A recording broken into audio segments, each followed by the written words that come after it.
ایک سوال جو کہ بہت زیادہ پوچھا جاتا ہے کہ پاکستان کے اندر بکری فارمنگ کامیاب کیوں نہیں ہو رہی۔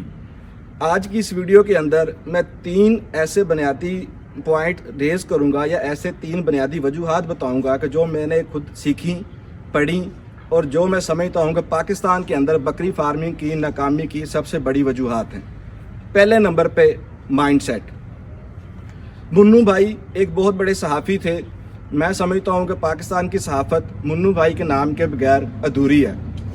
انہوں نے ایک تقریب میں خطاب کر رہے تھے، تقریب میں خطاب کرتے ہوئے انہوں نے کہا کہ اگر آج مسلمان موجود ہیں تو برما کے اندر موجود ہیں، آج مسلمان موجود ہیں تو اسرائیل کے اندر موجود ہیں، آج اگر مسلمان موجود ہیں تو ہندوستان کے اندر موجود ہیں، چونکہ وہاں کے جو سے غیر مسلم لوگ ہیں وہ ان کو مسلمان سمجھتے ہیں۔ پاکستان کے اندر زیادہ تر مسلمان لوگوں کو مسلمان نہیں سمجھتے۔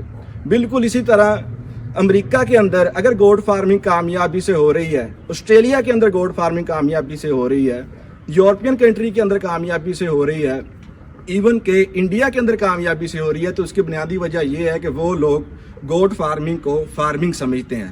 ہمارے ہاں جو گوٹ فارمنگ کا تصور یا مائنڈ سیٹ صرف یہی ہے کہ ایک چرواہا ہو، بکریاں ہوں اور ساری دیہڑی اس کی چرائی کروائی جائے۔ چرائی کے علاوہ ہمارا بکری فارمنگ کے اندر کوئی دو رائے نہیں پائی جاتی۔ ہم سمجھتے ہیں کہ بکری صرف اور صرف چرائی کے اوپر پاسبل ہے، جبکہ پوری دنیا کے اندر بکری سٹال فیڈنگ کے اوپر کی جا رہی ہے اور کامیابی سے کی جا رہی ہے۔ اور سٹال فیڈنگ اور اوپن گریزنگ کو اگر کمپیریٹیولی دیکھا جائے تو جو سٹال فیڈنگ کے اوپر بکری فارمنگ کی جا رہی ہے یا گوٹ فارمنگ کی جا رہی ہے وہ زیادہ کامیاب ہے۔ اس کے اندر آپ کنٹرول انوائرمنٹ رکھ سکتے ہیں، کنٹرول پریگننسی کروا سکتے ہیں اور بکریوں کی افزائش زیادہ اور بہتر طریقے سے، پروڈکٹیو طریقے سے آپ کر سکتے ہیں۔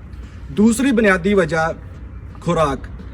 پاکستان کے اندر لوگوں نے اتفاق رائے کر لیا کہ ڈیری کے اندر گائے کی جو سی خوراک ہے وہ سائلیج ہے، ڈیری فارمنگ کامیاب ہوگی۔ اب کوئی بھی بندہ 50، 100، 150 گائے 1-2 ملازمین، 2-4 ملازمین کی مدد سے، سائلیج کی مدد سے 2-4 ملازمین رکھتے ہوئے آرام سے کر رہا ہے۔ اسی طرح پولٹری کے اندر لوگوں نے اتفاق رائے کر لیا کہ یہ فلاں ایج کا برڈ ہے، اس کو اتنے نمبر خوراک ڈلے گی، یہ فلاں ایج کا برڈ ہے، اس کو اتنے نمبر خوراک ڈلے گی۔ پولٹری فارمنگ پاکستان کے اندر کامیاب ہوگی۔ لیکن بدقسمتی سے پاکستان کے اندر گوٹ فارمنگ کی خوراک کے اوپر، بکری کی خوراک کے اوپر ابھی تک کوئی اتفاق رائے نہیں ہو سکا۔